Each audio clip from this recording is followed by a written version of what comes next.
ਸਤਿ ਸ਼੍ਰੀ ਅਕਾਲ। ਤੁਸੀਂ ਵੇਖ ਰਹੇ ਹੋ ਪੰਜਾਬ ਮੇਲ USA TV। ਮੈਂ ਹਾਂ ਸੰਜੀਵ ਯਸ਼ ਖੰਨਾ। ਇਸ ਮਹੀਨੇ 12,000, ਪਿਛਲੇ ਮਹੀਨੇ 2,23,000। ਹੁਣ ਦੱਸੋ ਕਿੰਨਾ ਫਰਕ ਹੈ। ਇਸ ਮਹੀਨੇ 12,000 ਨਵੰਬਰ ਦੇ ਵਿੱਚ ਤਾਂ ਸ਼ੁਰੂ ਹੋ ਗਏ ਹਾਂ ਆਪਾਂ। ਮੈਂ ਅਕਤੂਬਰ ਦੀ ਗੱਲ ਕਰ ਰਿਹਾ। ਅਕਤੂਬਰ ਦੇ ਵਿੱਚ 12,000 ਤੇ ਸੈਪਟੈਂਬਰ ਦੇ ਵਿੱਚ 2,23,000। ਦੇਖੋ ਕਿੰਨਾ ਵੱਡਾ ਡਿਫਰੈਂਸ ਹੈ। ਇਹ ਡਿਫਰੈਂਸ ਜਿਹੜਾ, ਇਹ ਫਰਕ ਹੈ ਜਿਹੜਾ, ਇਹ ਪ੍ਰਭਾਵ ਪਾ ਸਕਦਾ ਹੈ ਇਲੈਕਸ਼ਨਸ ਦੇ ਉੱਤੇ। ਐਕਸਪਰਟਸ ਇੱਦਾਂ ਦੀ ਰਾਏ ਰੱਖਦੇ ਨੇ। ਹੁਣ ਇਹ ਮੈਂ ਕਿਹੜੀ ਗਿਣਤੀ ਕਰਦਾ ਪਿਆ?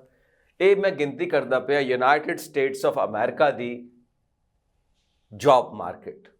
ਯੈਸ, ਜੌਬ ਮਾਰਕੀਟ ਦਾ ਇਹ ਹੈ ਜੀ ਕਿ ਅਕਤੂਬਰ ਦੇ ਮਹੀਨੇ 'ਚ ਸਿਰਫ 12,000 ਨਵੀਆਂ ਨੌਕਰੀਆਂ ਕ੍ਰੀਏਟ ਹੋਈਆਂ ਨੇ ਅਤੇ ਸਤੰਬਰ ਦੇ ਮਹੀਨੇ ਵਿੱਚ 2,23,000 ਨਵੀਆਂ ਨੌਕਰੀਆਂ ਐਡ ਅਪ ਹੋਈਆਂ। ਆ ਬਿਗ ਡਿਫਰੈਂਸ ਆ।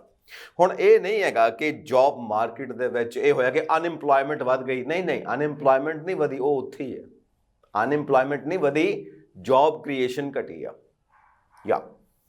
ਔਰ ਇਹਦਾ ਕੋਈ ਮਾਰਕੀਟ ਦੇ ਉੱਤੇ ਇੱਦਾਂ ਦਾ ਵੀ ਅਸਰ ਨਹੀਂ ਪੈਣ ਵਾਲਾ ਕਿ ਡਾਵਾਂਡੋਲ ਹੋ ਜਾਏਗੀ ਸਥਿਤੀ। ਨਾ, ਕੋਈ ਡਾਵਾਂਡੋਲ ਵਾਲੀ ਸਥਿਤੀ ਵੀ ਨਹੀਂ ਹੈ। ਕੰਜ਼ਿਊਮਰ ਆਪਣਾ ਦੱਬ ਕੇ ਪੈਸਾ ਖਰਚਦੇ ਪਏ ਨੇ। ਇਕੋਨਮੀ ਦੇ ਵਿੱਚ ਮਨੀ ਪੰਪ ਇਨ ਹੁੰਦੀ ਪਈ ਆ, ਪੈਸਾ ਲੱਗਦਾ ਪਿਆ, ਕੋਈ ਪ੍ਰੋਬਲਮ ਨਹੀਂ, ਐਵਰੀਥਿੰਗ ਇਜ਼ ਓਕੇ। ਔਰ ਪਹਿਲਾਂ ਵੀ ਰਿਪੋਰਟ ਆ ਚੁੱਕੀ ਆ ਕਿ ਜਿਹੜੀ United States of America the economy ਆ, ਇਹ ਡਿਫਾਈ ਕਰਦੀ ਪਈ। ਡਿਫਾਈ ਮਤਲਬ ਜਿਹੜੇ ਕਲੇਮ ਕੀਤੇ ਨੇ ਨਾ ਐਕਸਪਰਟਸ ਨੇ, ਜਿਹੜੀਆਂ ਕਈਆਂ ਨੇ ਗੱਲਾਂ ਸਲੋ ਹੋ ਜਾਏਗੀ ਜੀ, ਹੈ ਨਾ, ਨਵੀਂ ਚੀਜ਼ ਨਹੀਂ ਹੋਏਗੀ ਜੀ, ਪੈਸਾ ਨਹੀਂ ਆਏਗਾ ਜੀ, ਇਹ ਸਭ ਜਿਹੜੀਆਂ ਸਟੇਟਮੈਂਟਸ ਨੇ ਉਹਨਾਂ ਨੂੰ ਡਿਫਾਈ ਮਤਲਬ ਝੂਠਾ ਸਾਬਿਤ ਕਰਦੀ ਪਈ ਹੈ। ਔਰ ਇਕੋਨਮੀ ਵਧੀਆ ਚੱਲਦੀ ਪਈ ਹੈ। ਸਲੋ ਡਾਊਨ ਵਾਲੀ ਵੀ ਸਥਿਤੀ ਨਹੀਂ ਲੱਗਦੀ ਜਿਹੜੀ 2025 ਵਾਸਤੇ, 2025 ਦੀ ਸਾਰੀ ਕਾਰਗੁਜ਼ਾਰੀ ਵਾਸਤੇ ਪਹਿਲਾਂ ਹੀ ਸਾਰੀਆਂ ਪ੍ਰੋਡਿਕਸ਼ਨਸ ਕੀਤੀਆਂ ਗਈਆਂ, ਸਪੈਕੂਲੇਸ਼ਨਸ ਕੀਤੀਆਂ ਗਈਆਂ ਕਿ ਇਹ ਸਲੋ ਡਾਊਨ ਹੋ ਸਕਦੀ ਹੈ ਔਰ ਇਹਦਾ ਪੂਰਾ ਪ੍ਰਭਾਵ ਪੂਰੀ ਦੁਨੀਆ ਦੀ ਇਕੋਨਮੀ ਦੇ ਉੱਤੇ ਪੈ ਸਕਦਾ। ਨੋ, ਇਸ ਚੀਜ਼ ਨੂੰ ਵੀ ਗਲਤ ਸਾਬਿਤ ਕਰਦੀ ਪਈ ਹੈ। ਇਸ ਕਰਕੇ ਘਬਰਾਉਣ ਵਾਲੀ ਗੱਲ ਨਹੀਂ ਹੈਗੀ। ਅਨਇੰਪਲੋਇਮੈਂਟ ਨਹੀਂ ਵਧੀ, ਇਕੋਨਮੀ ਨਹੀਂ ਹਿੱਲੀ, ਜੌਬ ਕ੍ਰੀਏਸ਼ਨ ਘਟੀ ਹੈ। ਹੁਣ ਇਹਦਾ ਅਸਰ ਕੀ ਪਏਗਾ ਇਲੈਕਸ਼ਨਸ ਦੇ ਰਿਜ਼ਲਟਸ ਦੇ ਉੱਤੇ? ਇਹ ਸੋਚਣ ਵਾਲੀ ਗੱਲ ਹੈ। ਕਾਰਨ ਜੋ ਬਾਈਡਨ ਦੀ ਐਡਮਿਨਿਸਟ੍ਰੇਸ਼ਨ ਚੱਲਦੀ ਪਈ ਆ ਔਰ ਉਸੇ ਚੀਜ਼ ਨੂੰ ਲੈ ਕੇ ਅੱਗੇ ਤੁਰਨਾ ਕਮਲਾ ਹੈਰਿਸ ਨੇ।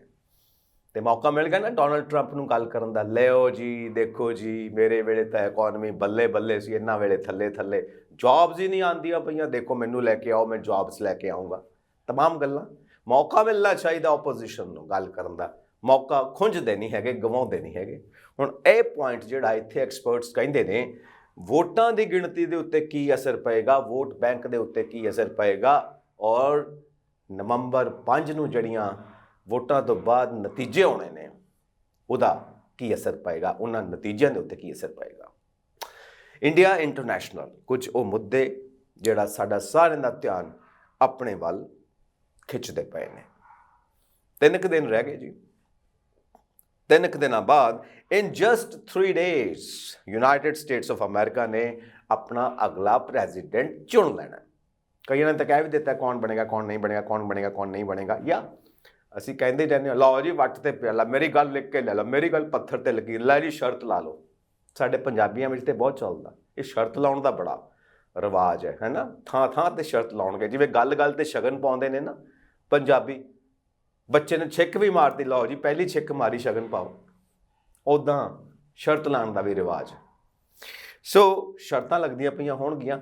ਵਾਲ ਸਟਰੀਟ ਦੇ ਵਿੱਚ ਤਾਂ ਖਾਸ ਕਰਕੇ ਸ਼ਰਤਾਂ ਲੱਗਦੀਆਂ ਪਈਆਂ ਨੇ। ਯੈਸ, ਉਹ ਕਹਿੰਦੇ ਨੇ ਟਰੰਪ ਇਫੈਕਟ। ਟਰੰਪ ਦੇ ਆਉਣ ਨਾਲ ਟ੍ਰੇਡ ਨੂੰ ਜੋ ਬੂਸਟ ਮਿਲਣਾ, ਜੋ ਬੂਸਟ ਅੱਗੇ ਲੈ ਕੇ ਜਾਣਾ US ਇਕੋਨਮੀ ਨੂੰ, ਉਹ ਜੀ ਟਰੰਪ ਦੇ ਆਉਣ ਨਾਲ ਮਿਲਣਾ। ਔਰ ਟਰੰਪ ਦੀਆਂ ਪਾਲਿਸੀਜ਼ ਇੱਦਾਂ ਦੀਆਂ ਨੇ। ਯੈਸ, ਇਹ ਯੂਨਾਈਟਿਡ ਸਟੇਟਸ ਆਫ ਅਮਰੀਕਾ ਦੀ ਜਿਹੜੀ ਵਾਲ ਸਟਰੀਟ ਹੈ ਨਾ, ਇਹ ਉਹਦੇ ਵਿੱਚ ਜਿਹੜੇ ਗੇਮ ਚੇਂਜਰਸ ਬੈਠੇ ਨੇ ਉਹ ਇਹ ਗੱਲਾਂ ਕਰਦੇ ਪਏ ਨੇ। ਹੋ ਸਕਦਾ ਹੈ ਪ੍ਰੋਪੇਗੈਂਡਾ ਹੋਵੇ, ਹੋ ਸਕਦਾ ਵੋਟ ਬੈਂਕ ਕ੍ਰੀਏਟ ਕਰਨ ਵਾਸਤੇ ਇਹ ਗੱਲਾਂ ਕੀਤੀਆਂ ਜਾਂਦੀਆਂ। ਹੁਣ ਸੱਚਾਈ ਦੂਰ ਦੂਰ ਤੱਕ ਨਾ ਹੋਵੇ ਇਹਦੇ ਨੇੜੇ ਕਿਤੇ, ਕਿਉਂਕਿ ਅਸੀਂ ਪਹਿਲਾਂ ਵੀ ਗੱਲ ਕਰਦੇ ਹਾਂ, market is not economy. Economy ਮੁੱਦਾ ਹੈ, ਇਲੈਕਸ਼ਨਸ ਦਾ ਮੁੱਦਾ ਇਕੋਨਮੀ ਹੈ, ਮਾਰਕੀਟ ਨਹੀਂ ਹੈ। ਮਾਰਕੀਟ ਤੱਕ ਮੁੱਠੀ ਭਰ ਲੋਕ ਖੇਡਦੇ ਨੇ ਨਾ, ਇਕੋਨਮੀ ਤਾਂ ਗਰੀਬ ਵੀ ਹੁੰਦੇ ਨੇ ਵਿੱਚ, ਹੈ ਨਾ, ਅਨਇੰਪਲੋਇਡ ਵੀ ਹੁੰਦੇ ਨੇ ਵਿੱਚ, ਜਿਹੜੇ ਸਟੇਟ ਕੋਲੋਂ ਮਦਦ ਲੈਂਦੇ ਪਏ ਨੇ ਉਹ ਵੀ ਹੁੰਦੇ ਨੇ, ਹੋਮਲੈਸ ਵੀ ਹੁੰਦੇ ਨੇ, ਜੌਬਲੈਸ ਵੀ ਹੁੰਦੇ ਨੇ, ਮਨੀਲੈਸ ਵੀ ਹੁੰਦੇ ਨੇ, ਸਾਰੇ ਹੀ ਹੁੰਦੇ ਨੇ। ਪਰ ਮਾਰਕੀਟ ਦੇ ਵਿੱਚ ਤਾਂ ਉਹੀ ਹੁੰਦੇ ਨੇ ਨਾ ਜਿਨ੍ਹਾਂ ਦੇ ਜੇਬਾਂ ਦੇ ਵਿੱਚ ਗੱਫੇ ਹੋਣਗੇ ਨੋਟਾਂ ਦੇ, ਹੋਰ ਕਮਾਉਣੇ ਨੇ, ਪੈਸਾ ਪੈਸੇ ਨੂੰ ਖਿੱਚਦਾ। ਸੋ ਆਹ ਚੀਜ਼ਾਂ ਜਿਹੜੀਆਂ ਨੇ ਨਾ ਡਿਫਰੈਂਟ ਓਪੀਨੀਅਨ, ਡਿਫਰੈਂਟ ਵਿਚਾਰ ਪੈਦਾ ਕਰ ਦਿੰਦੀਆਂ ਨੇ। ਸੋ ਵਾਲ ਸਟਰੀਟ ਆਪਣੇ ਹਿਸਾਬ ਨਾਲ, ਮਾਰਕੀਟ ਦੇ ਹਿਸਾਬ ਨਾਲ ਪ੍ਰੈਡਿਕਸ਼ਨਸ ਕਰਦੀ ਪਈ ਆ ਕਿ ਡੋਨਲਡ ਟਰੰਪ ਦਾ ਆਉਣਾ ਮਾਰਕੀਟ ਵਾਸਤੇ ਬੱਲੇ ਬੱਲੇ ਹੋ ਸਕਦਾ। ਓਕੇ, ਤੁਹਾਡੀਆਂ ਆਪਣੀਆਂ ਸਪੈਕੂਲੇਸ਼ਨਸ ਨੇ, ਆਪਣੀ ਕੈਲਕੂਲੇਸ਼ਨ ਆ, ਬਟ ਇਕੋਨਮੀ ਕੀ ਕਹਿੰਦੀ ਆ? ਇੱਥੇ ਇਕੋਨਮੀ ਦਾ ਇਸ਼ੂ ਆ ਜਾਂਦਾ। So that is the main difference. Issue economy ਆ, ਇਸ਼ੂ ਮਾਰਕੀਟ ਨਹੀਂ ਆ। ਸੋ ਇੱਥੇ ਕਮਲਾ ਹੈਰਿਸ ਦੀਆਂ ਪਾਲਿਸੀਜ਼ ਆ ਜਾਂਦੀਆਂ ਨੇ। ਨਾਓ ਦੋ ਚੀਜ਼ਾਂ ਚੱਲਦੀਆਂ ਪਈਆਂ, ਇੱਕ ਤਾਂ ਮੇਨ ਸਟ੍ਰੀਮ ਮੀਡੀਆ ਜਿਹੜਾ ਵੱਡੇ ਵੱਡੇ ਟੀਵੀ ਚੈਨਲਸ, ਵੱਡੇ ਵੱਡੇ ਰੇਡੀਓ ਚੈਨਲਸ, ਵੱਡੇ ਵੱਡੇ ਨਿਊਜ਼ਪੇਪਰਸ ਹੈ ਨਾ, ਇਹ ਤਮਾਮ ਮਟੀਰੀਅਲ ਜਿਹੜਾ ਮੇਨ ਸਟ੍ਰੀਮ ਵੱਡੇ ਬਿਗ ਬਿਜ਼ਨਸ ਹਾਊਸਿਸ ਜਿਹੜੇ ਆਪਣੇ ਓਪੀਨੀਅਨ ਦਿੰਦੇ ਨੇ ਹੈ ਨਾ, ਕੁਰਸੀਆਂ ਢਾ ਕੇ ਬੈਠੇ ਹੁੰਦੇ ਨੇ ਵੱਡੇ ਵੱਡੇ ਐਕਸਪਰਟਸ ਆਪਣੀ ਰਾਏ ਦੇਣ ਵਾਸਤੇ। ਇੱਕ ਤਾਂ ਉਹ ਵੱਡੇ ਵੱਡੇ ਚੈਨਲਸ ਨੇ, ਉਹਨਾਂ ਉੱਤੇ ਕੀ ਚੱਲਦਾ ਪਿਆ, that is a different story. ਔਰ ਨਾਲ ਜਿਹੜਾ alternative media, social media, podcast, social platform, ਉਹਦੇ ਉੱਤੇ ਕੀ ਚੱਲਦਾ ਪਿਆ, there is a hell of difference yes। ਉਹ ਕੁਝ ਕਹਿੰਦੇ ਨੇ, ਉਹ ਕੁਝ ਕਹਿੰਦੇ ਨੇ। ਹਾਂ, ਜਿਹੜੇ ਵੱਡੇ ਵੱਡੇ ਪੋਡਕਾਸਟਰਸ ਹੈਗੇ ਨੇ, ਲੱਖਾਂ ਕਰੋੜਾਂ 'ਚ ਜਿਨ੍ਹਾਂ ਨੂੰ ਲੋਕ ਦੇਖਦੇ ਨੇ, ਉਹ ਵੀ ਕਿਤੇ ਨਾ ਕਿਤੇ ਕਮਰਸ਼ੀਅਲਾਈਜ਼ ਨੇ, ਉਹ ਵੀ ਕਿਸੇ ਨਾ ਕਿਸੇ ਪਾਰਟੀ ਤੋਂ ਬੈਕਅਪ ਲੈਂਦੇ ਪਏ ਨੇ, ਬਿਕੋਜ਼ ਉਹ ਵੀ ਇੱਕ ਬਹੁਤ ਵੱਡਾ ਚੈਨਲ ਬਣ ਚੁੱਕੇ ਨੇ, ਆਪਣੇ ਆਪ ਦੇ ਵਿੱਚ ਇੱਕ ਬ੍ਰਾਂਡ ਬਣ ਚੁੱਕੇ ਨੇ। ਹੁਣ ਉਹ ਕਿਹਨੂੰ ਪ੍ਰਮੋਟ ਕਰਦੇ ਪਏ ਨੇ, that is another story. Main ਗੱਲ ਕਿੱਥੇ ਆ ਕਿ ਇਨਫਲੂਐਂਸ ਹੋਣ ਵਾਲੀ ਪਬਲਿਕ ਕਿੱਥੇ ਇਨਫਲੂਐਂਸ ਹੁੰਦੀ ਆ, ਔਰ ਕਿੱਦਾਂ ਵੋਟ ਬੈਂਕ ਡਿਸਾਈਡ ਕਰਦੀ ਆ, ਕਿੱਦਾਂ ਵੋਟ ਡਿਸਾਈਡ ਕਰਦੀ ਆ।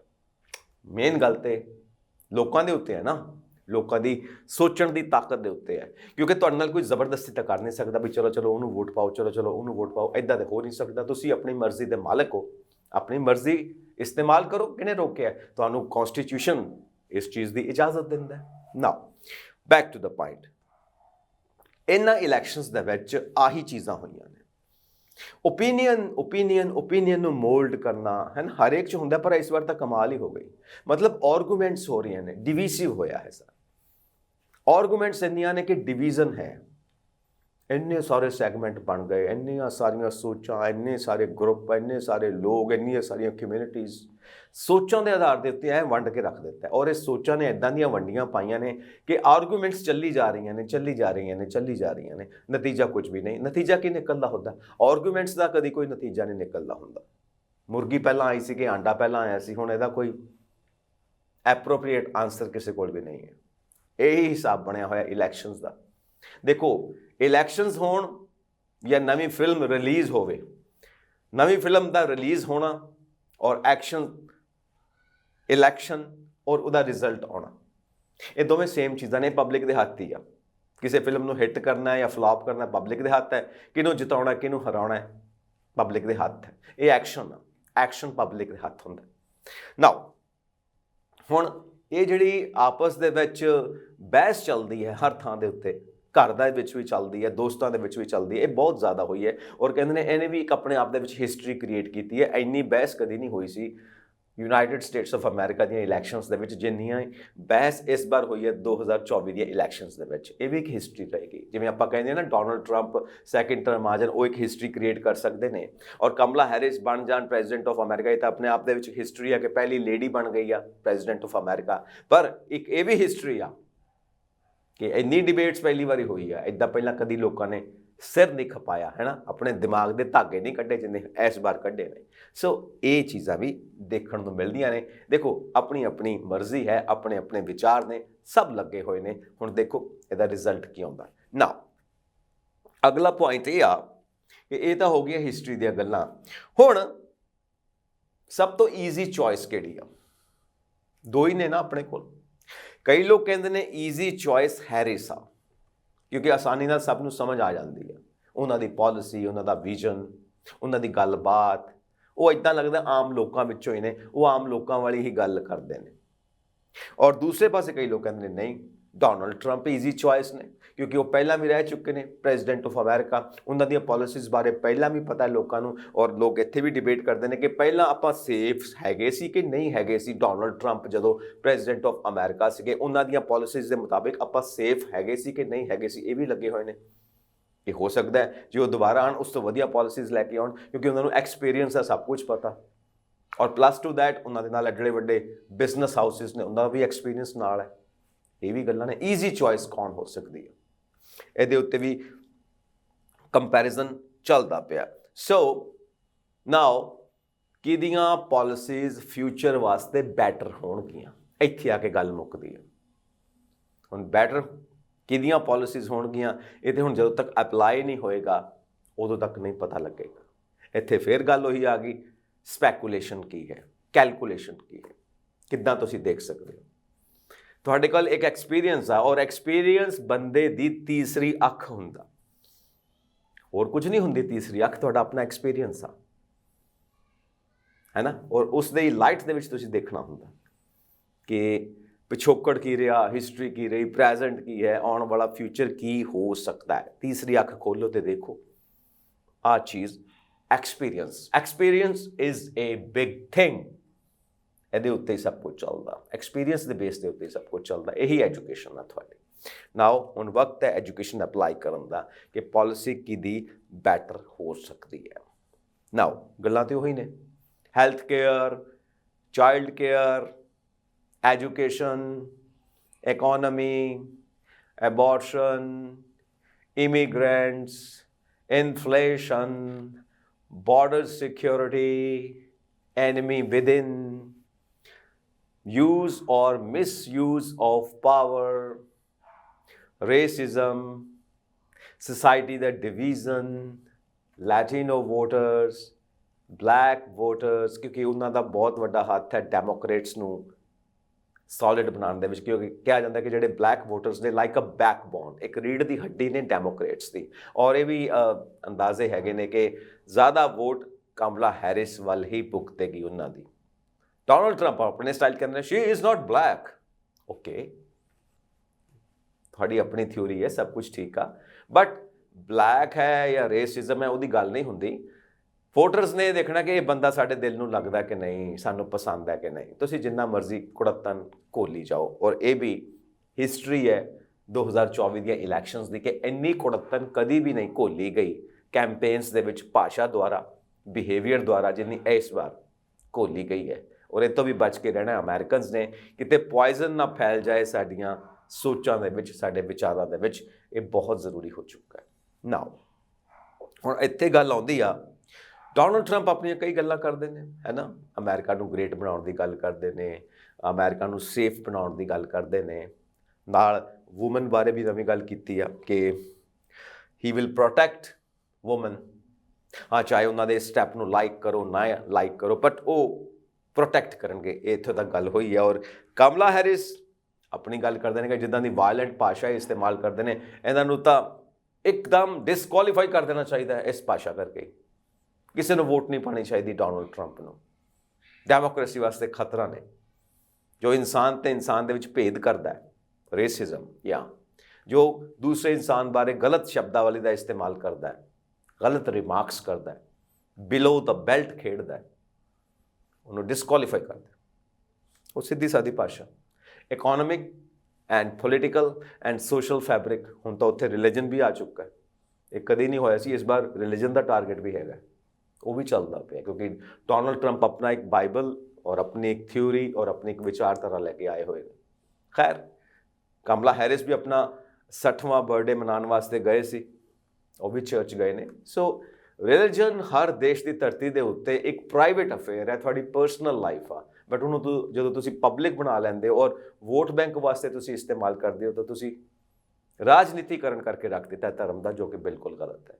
ਪਰ ਇੱਥੇ ਇਹ ਵੀ ਐਂਗਲ ਆ ਰਿਹਾ, ਔਰ ਕਈ ਮੁਲਕਾਂ 'ਚ ਆਉਂਦਾ ਹੈ, ਕਿ ਕੋਈ ਨਵੀਂ ਗੱਲ ਨਹੀਂ ਹੈ। ਇਸ ਧਰਤੀ ਦੇ ਕਈ ਮੁਲਕਾਂ ਦੇ ਵਿੱਚ ਹੁੰਦਾ, ਔਰ ਇੱਥੇ ਵੀ ਇਹ ਚੀਜ਼ ਆਈ ਹੈ।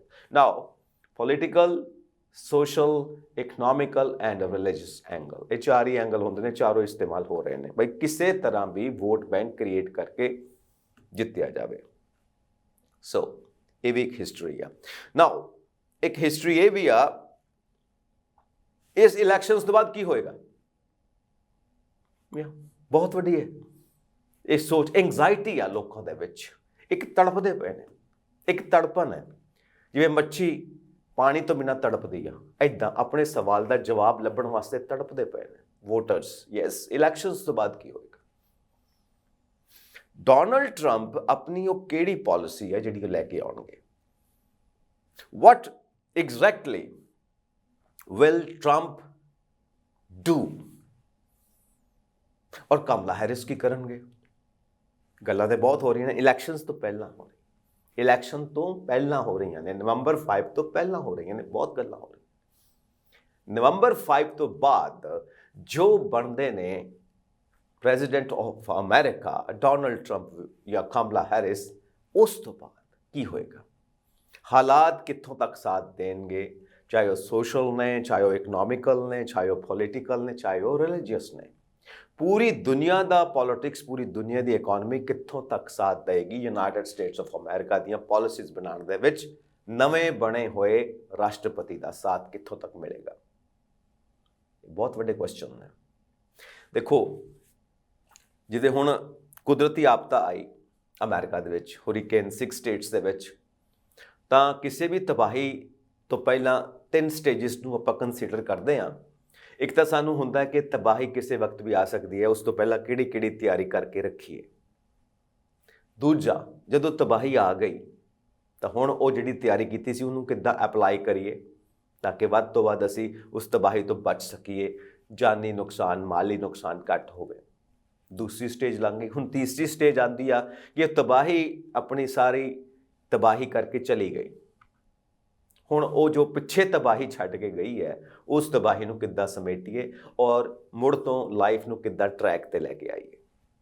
ਇਹ ਹੁਰੀਕੇਨ ਦੀ ਐਗਜ਼ਾਮਪਲ ਆਪਾਂ ਦੇਖ ਰਹੇ ਹਾਂ, ਨੈਚੁਰਲ ਡਿਜ਼ਾਸਟਰ। ਹੁਣ ਜੇ ਆਪਾਂ ਸੇਮ ਲਾਈਟ ਦੇ ਵਿੱਚ ਪ੍ਰੈਜ਼ੈਂਟ ਸਿਚੁਏਸ਼ਨ ਨੂੰ ਦੇਖੀਏ ਕਿ ਇਲੈਕਸ਼ਨਸ ਨੇ, ਇਲੈਕਸ਼ਨ ਤੋਂ ਪਹਿਲਾਂ ਆਪਣੀ ਤਿਆਰੀ ਕੀ ਹੈ ਔਰ ਇਲੈਕਸ਼ਨ ਦੇ ਦੌਰਾਨ ਆਪਾਂ ਕੀ ਕਰ ਰਹੇ ਹਾਂ, ਉਸ ਤਿਆਰੀ ਨੂੰ ਅਪਲਾਈ ਕਿੱਦਾਂ ਕਰਦੇ ਪਏ ਹਾਂ। ਔਰ ਤੀਸਰੀ ਸਟੇਜ ਇਲੈਕਸ਼ਨਸ ਤੋਂ ਬਾਅਦ ਜਦੋਂ ਰਿਜ਼ਲਟ ਆ ਜਾਂਦਾ ਹੈ ਤਾਂ ਫਿਰ ਸਾਡੀ ਕੀ ਤਿਆਰੀ ਹੈ, ਉਹ ਰਿਜ਼ਲਟ ਤੋਂ ਬਾਅਦ ਹੁਣ ਕੀ ਖਲੇਰਾ ਪਿਆ ਹੋਇਆ ਹੈ, ਉਹਨੂੰ ਸਮੇਟਣਾ ਕਿਵੇਂ ਹੈ, ਨਵੀਂ ਪਾਲਿਸੀ ਕਿਵੇਂ ਲਿਆਉਣੀ ਹੈ ਔਰ ਯੂਨਾਈਟਿਡ ਸਟੇਟਸ ਆਫ ਅਮਰੀਕਾ ਨੂੰ ਟਰੈਕ ਤੇ ਕਿਵੇਂ ਰੱਖਣਾ ਹੈ ਤਾਂ ਕਿ ਉਹ ਦੁਨੀਆ ਦਾ ਨੰਬਰ 1 ਮੁਲਕ ਬਣਿਆ ਰਹੇ। ਡਾਲਰ ਨੂੰ ਕਿੱਦਾਂ ਟਰੈਕ ਤੇ ਰੱਖਣਾ ਤਾਂ ਕਿ ਉਹ ਦੁਨੀਆ ਦੀ ਨੰਬਰ 1 ਕਰੰਸੀ ਬਣੀ ਰਹੇ ਵਰਲਡ ਮਾਰਕੀਟ ਦੇ ਵਿੱਚ। ਇਹ 3 ਸਟੇਜਸ ਨੇ ਔਰ ਇਹ ਤਿੰਨੋਂ ਸਟੇਜਸ ਦੇ ਵਿੱਚ ਅਮਰੀਕਨਸ ਨੂੰ ਹੀ ਕਾਮਯਾਬ ਕਰਨਾ ਹੁੰਦਾ ਹੈ। ਅਮਰੀਕਾ ਨੂੰ ਜਿਹੜੇ ਵੱਡੇ ਵੱਡੇ ਪੋਲੀਟੀਕਲ ਲੀਡਰਸ ਨੇ ਤੁਸੀਂ ਚੁਣ ਕੇ ਭੇਜਦੇ ਹੋ, ਉਹ ਇੱਕ ਤੁਹਾਨੂੰ ਰਿਪਰੈਜ਼ੈਂਟ ਕਰ ਰਹੇ ਨੇ, ਪਰ ਉਹ ਉਦੋਂ ਤੱਕ ਸਫਲ ਨਹੀਂ ਹੋ ਸਕਦੇ ਜਦੋਂ ਤੱਕ ਸਾਰੇ ਲੋਕ, ਸਾਰੀ ਜਨਤਾ ਉਹਨਾਂ ਦਾ ਸਾਥ ਨਾ ਦੇਵੇ। Because democracy for the people, of the people, ਬਾय the people. ਲੋਕ ਹੀ ਚੁਣਦੇ ਨੇ, ਲੋਕ ਦੀਆਂ ਹੀ ਸਰਕਾਰਾਂ ਹੁੰਦੀਆਂ ਨੇ। ਲੋਕਤੰਤਰ ਦੇ ਵਿੱਚ ਲੋਕੀ ਹੀ ਦੇਸ਼ ਨੂੰ ਚਲਾਉਂਦੇ ਨੇ ਔਰ ਜਦੋਂ ਤੱਕ ਲੋਕਾਂ ਦੀ ਸਪੋਰਟ ਨਹੀਂ ਹੈ, ਗਵਰਨਮੈਂਟ ਕੰਮ ਨਹੀਂ ਕਰ ਸਕਦੀ। ਨੋ, ਇਸ ਕਰਕੇ ਇਹ ਸਾਰੀ ਗੇਮ ਅਮਰੀਕਨਸ ਦੇ ਹੱਥ ਦੇ ਵਿੱਚ। ਸੋ ਇਹ ਜਿਹੜੀ ਹੁਣ ਸਿਚੁਏਸ਼ਨ ਬਣੀ ਹੋਈ ਆ ਕਿ ਆਫਟਰ ਇਲੈਕਸ਼ਨਸ ਜੋ ਰਿਜ਼ਲਟ ਆਏਗਾ ਉਹਦੇ ਵਿੱਚ ਕੀ ਤੈਅ ਹੋਣਾ, ਕੀ ਪਾਲਿਸੀ ਤੈਅ ਹੋਣੀ ਆ ਆਫਟਰ ਦ ਇਲੈਕਸ਼ਨ। ਸੋ ਇਹ ਐਂਗਜ਼ਾਇਟੀ ਆ ਪਬਲਿਕ ਦੇ ਵਿੱਚ ਔਰ ਇੰਨੀ ਐਂਗਜ਼ਾਇਟੀ ਕਦੀ ਵੀ ਨਹੀਂ ਰਹੀ। ਇਹ ਵੀ ਇੱਕ ਹਿਸਟਰੀ ਆ, ਇਹ ਵੀ ਜਦੋਂ ਲਿਖੀ ਜਾਏਗੀ ਨਾ ਹਿਸਟਰੀ 2024 ਦੀਆਂ ਇਲੈਕਸ਼ਨਸ ਦੀ ਹਿਸਟਰੀ, ਇਹ ਵੀ ਲਿਖਿਆ ਜਾਏਗਾ ਕਿ ਜਿੰਨੀ ਪਬਲਿਕ ਦੇ ਅੰਦਰ ਤੜਪਣ ਸੀ ਨਾ, ਉਨੀ ਤੜਪਣ ਪਹਿਲਾਂ ਕਦੀ ਨਹੀਂ ਰਹੀ। ਕਿਉਂਕਿ ਇਹ ਬੜਾ ਮਤਲਬ ਪੂਰੀ ਦੁਨੀਆ ਵਾਸਤੇ ਇੱਕ ਪਾਵਰ ਸ਼ਿਫਟ ਵਾਲਾ ਪੁਆਇੰਟ ਆ ਔਰ ਇਸ ਚੀਜ਼ ਨੂੰ ਰਿਪੀਟ ਕਰ ਰਿਹਾ ਹੈ world media, power shift, power shift.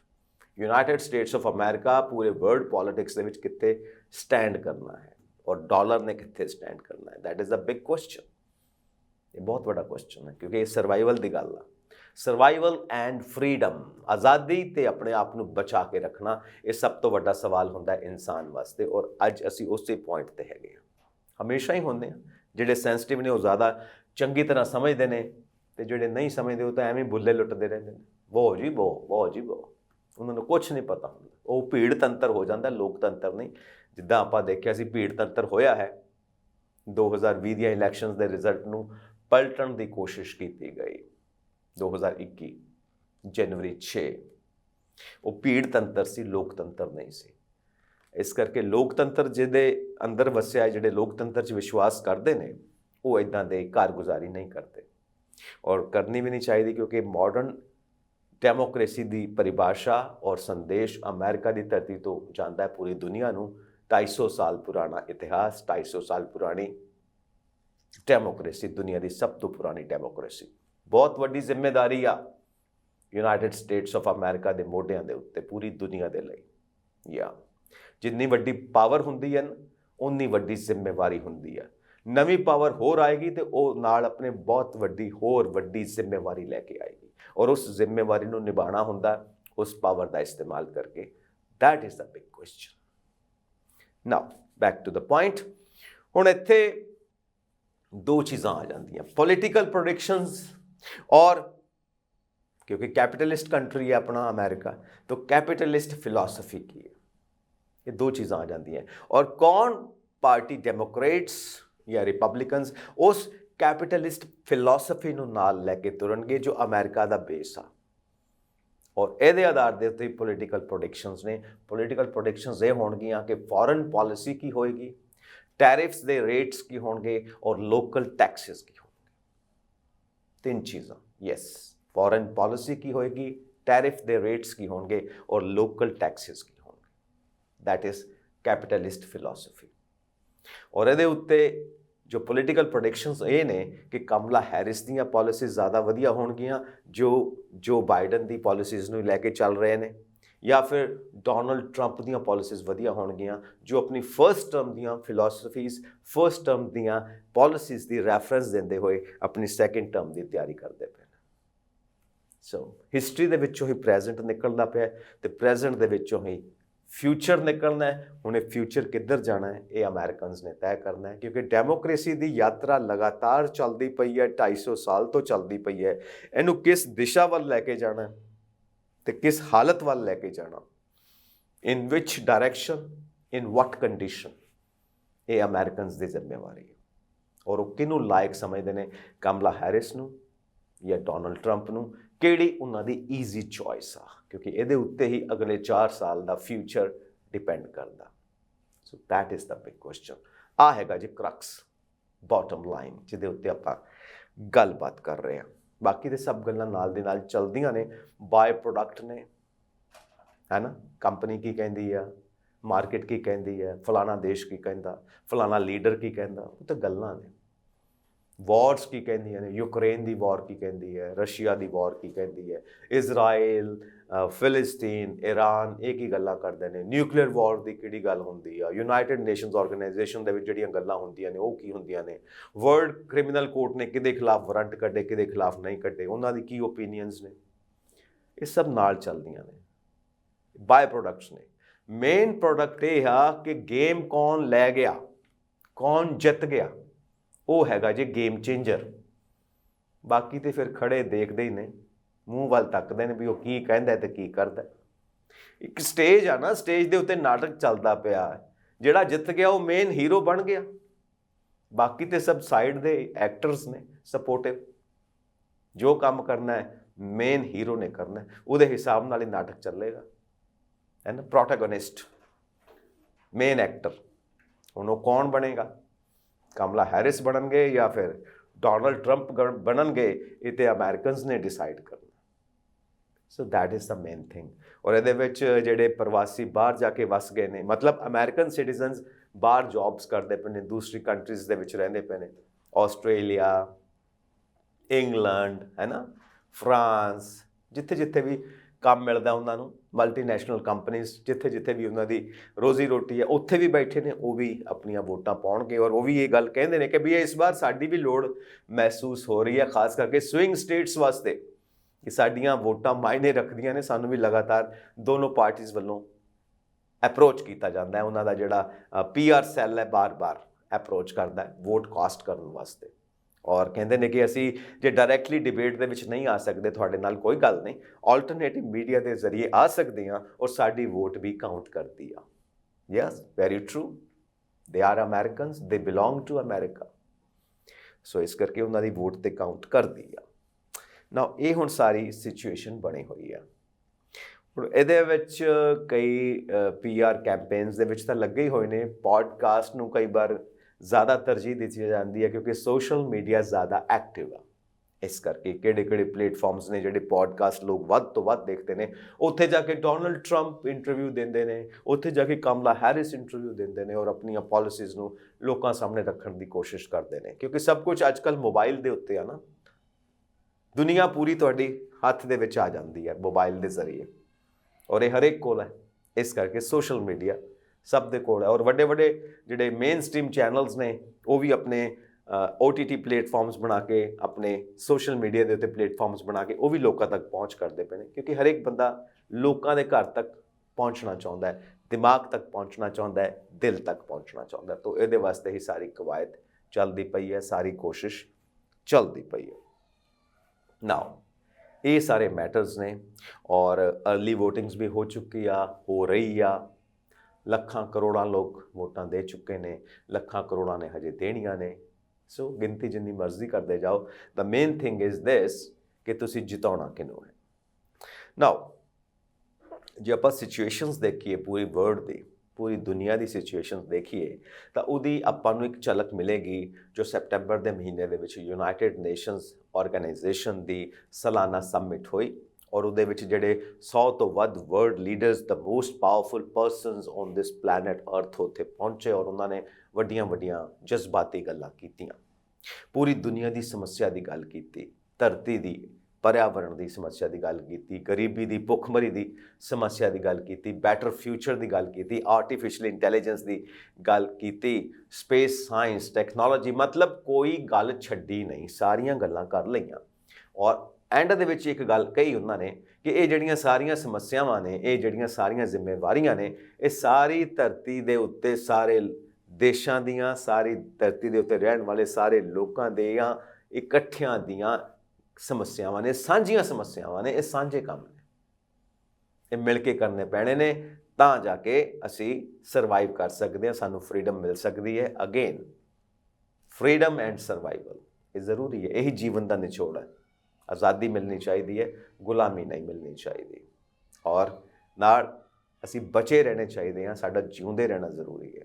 ਸੋ ਇਹ ਸਭ ਗੱਲਾਂ ਬਾਤਾਂ ਨਾਲ ਚੱਲੀਆਂ, ਔਰ ਇਹਦੇ ਵਾਸਤੇ ਪੈਸਾ ਕਿੱਦਾਂ, ਕਿਹੜਾ ਦੇਸ਼ ਕਿੰਨਾ ਕੰਟਰੀਬਿਊਟ ਕਰੇ, ਕਿੱਦਾਂ ਖਰਚ ਕੀਤੇ ਜਾਣ, ਵਰਲਡ ਇਕਨੋਮਿਕ ਫੋਰਮ, ਔਰ ਉਹ ਸਾਰੇ ਪੈਸੇ ਦਾ ਸਹੀ ਇਸਤੇਮਾਲ ਕਿਵੇਂ ਹੋਵੇ, ਵਾਰਸ ਕਿੱਦਾਂ ਐਂਡ ਹੋਣ, ਹੈ ਨਾ, ਜਿਹੜੀਆਂ ਕੁਦਰਤੀ ਆਫਤਾਵਾਂ ਨੇ ਉਹਨਾਂ ਨਾਲ ਕਿੱਦਾਂ ਨਜਿੱਠਿਆ ਜਾਵੇ, ਜਿਹੜੀਆਂ ਇਨਸਾਨ ਨੇ ਆਪਣੀ ਆਫਤ ਆਪ ਕ੍ਰੀਏਟ ਕੀਤੀ ਹੋਈ ਹੈ ਉਹਦੇ ਨਾਲ ਕਿੱਦਾਂ ਨਜਿੱਠਿਆ ਜਾਵੇ, ਹਿਸਟਰੀ ਦੇ ਵਿੱਚ ਜਿਹੜੀਆਂ ਗਲਤੀਆਂ ਕੀਤੀਆਂ ਉਹਨਾਂ ਨੂੰ ਕਿੱਦਾਂ ਠੀਕ ਕੀਤਾ ਜਾਵੇ, ਪ੍ਰੈਜ਼ੈਂਟ ਨੂੰ ਕਿੱਦਾਂ ਸੁਖਾਵਾ ਕੀਤਾ ਜਾਵੇ, ਔਰ ਆਉਣ ਵਾਲਾ ਫਿਊਚਰ ਕਿੱਦਾਂ ਸੁਨਹਿਰਾ ਕੀਤਾ ਜਾਵੇ, ਇਹ ਜੰਗਾਂ ਕਿੱਦਾਂ ਰੋਕੀਆਂ ਜਾਣ, ਪੂਰੀ ਦੁਨੀਆ ਨੂੰ ਜੰਗਾਂ ਤੋਂ ਫ੍ਰੀ ਕਿੱਦਾਂ ਕੀਤਾ ਜਾਵੇ, ਇਹ ਗਰੀਬੀ ਤੋਂ, ਮੁਸ਼ਕਿਲਾਂ ਤੋਂ, ਇਹ ਸਾਰੀਆਂ ਜੋ ਆਫਤਾਵਾਂ ਨੇ, ਮੁਸੀਬਤਾਂ ਨੇ, ਉਹਨਾਂ ਤੋਂ ਕਿੱਦਾਂ ਫ੍ਰੀ ਕੀਤਾ ਜਾਵੇ। ਸੋ ਇਹ तमाम ਗੱਲਾਂ ਨੇ, ਇਮੋਸ਼ਨਲ ਗੱਲਾਂ ਨੇ, ਬੜੀਆਂ ਵੱਡੀਆਂ ਗੱਲਾਂ ਨੇ, ਔਰ ਸ਼ੁਰੂ ਤੋਂ ਹੁੰਦੀਆਂ ਆ ਰਹੀਆਂ ਨੇ, ਬਟ ਉਹਨਾਂ ਨੂੰ ਮਟੀਰੀਅਲਾਈਜ਼ ਕਿੱਦਾਂ ਕਰਨਾ ਹੈ, that is the big question. ਔਰ ਮਟੀਰੀਅਲਾਈਜ਼ ਕਰਨ ਵਾਸਤੇ ਜ਼ਰੂਰੀ ਹੁੰਦਾ ਕਿ ਤੁਹਾਡੇ ਹੱਥ 'ਚ ਕੋਈ ਨਾ ਕੋਈ ਪਾਵਰ ਹੋਣੀ ਚਾਹੀਦੀ ਹੈ। ਜੇ ਹੱਥ 'ਚ ਕੋਈ ਪਾਵਰ ਨਹੀਂ ਤਾਂ ਫਿਰ ਕਿੱਦਾਂ ਕਰੋਗੇ। ਇਸ ਕਰਕੇ ਐਕਸਪਰਟਸ ਇੱਥੇ ਇਹ ਕਹਿੰਦੇ ਨੇ ਕਿ ਤੁਸੀਂ ਜਿੱਥੇ ਬੈਠੇ ਹੋ ਆਪਣਾ 1% ਕੰਟਰੀਬਿਊਟ ਜ਼ਰੂਰ ਕਰੋ, ਕਿਉਂਕਿ ਤੁਸੀਂ ਇਸ ਧਰਤੀ ਦੇ ਨਾਗਰਿਕ ਹੋ, ਤਾਂ ਧਰਤੀ ਦੇ ਪ੍ਰਤੀ ਤੁਹਾਡੀ ਜ਼ਿੰਮੇਵਾਰੀ ਬਣਦੀ ਹੈ ਆਪਣਾ 1% ਕੰਟਰੀਬਿਊਟ ਜ਼ਰੂਰ ਕਰੋ, ਔਰ ਇੱਕ ਖੁਸ਼ਹਾਲ ਜੀਵਨ ਬਣਾਉਣ ਦੀ ਕੋਸ਼ਿਸ਼ ਕਰੋ ਸਾਰਿਆਂ ਦੇ ਲਈ, ਜਿਹਨੂੰ ਅਸੀਂ ਪੰਜਾਬੀ ਕਹਿੰਦੇ ਹਾਂ ਸਰਬੱਤ ਦਾ ਭਲਾ। ਸੋ ਇਹ ਸਾਰੀ ਹੁਣ ਸਿਚੁਏਸ਼ਨ ਆ, ਐਂਗਜ਼ਾਇਟੀ ਬਹੁਤ ਆ ਪਬਲਿਕ ਦੇ ਵਿੱਚ, ਕੋਈ ਗੱਲ ਨਹੀਂ, ਨਵੰਬਰ 5 ਨੂੰ ਕਿਹੜਾ ਗੋਡੇ ਰਹਿ ਗਏ ਨੇ, ਆਇਆ ਖੜਾ ਬਸ ਹੁਣ ਰਿਜ਼ਲਟ ਸਾਹਮਣੇ ਨੇ। 3 ਦਿਨਾਂ ਦੇ ਵਿੱਚ ਯੂਨਾਈਟਿਡ ਸਟੇਟਸ ਆਫ ਅਮਰੀਕਾ ਨੇ ਆਪਣਾ ਅਗਲਾ ਰਾਸ਼ਟਰਪਤੀ ਚੁਣ ਲੈਣਾ। ਹੁਣ ਇਹ ਤੁਸੀਂ ਸੋਚਣਾ ਹੈ ਕਿ ਉਹ ਕਮਲਾ ਹੈਰਿਸ ਹੋਣਗੇ ਜਾਂ ਡੋਨਲਡ ਟਰੰਪ ਹੋਣਗੇ। ਆਪਣੇ ਵਿਚਾਰ ਸਾਨੂੰ ਜ਼ਰੂਰ ਇਨਬਾਕਸ ਕਰੋ। ਸਾਡਾ ਚੈਨਲ ਪੰਜਾਬ ਮੇਲ USA TV ਸਬਸਕ੍ਰਾਈਬ ਕਰੋ। ਇੰਡੀਆ ਇੰਟਰਨੈਸ਼ਨਲ, ਮੈਂ ਹਾਂ ਸੰਜੀਵ ਯਸ਼ ਖੰਨਾ। ਸਤਿ ਸ਼੍ਰੀ ਅਕਾਲ।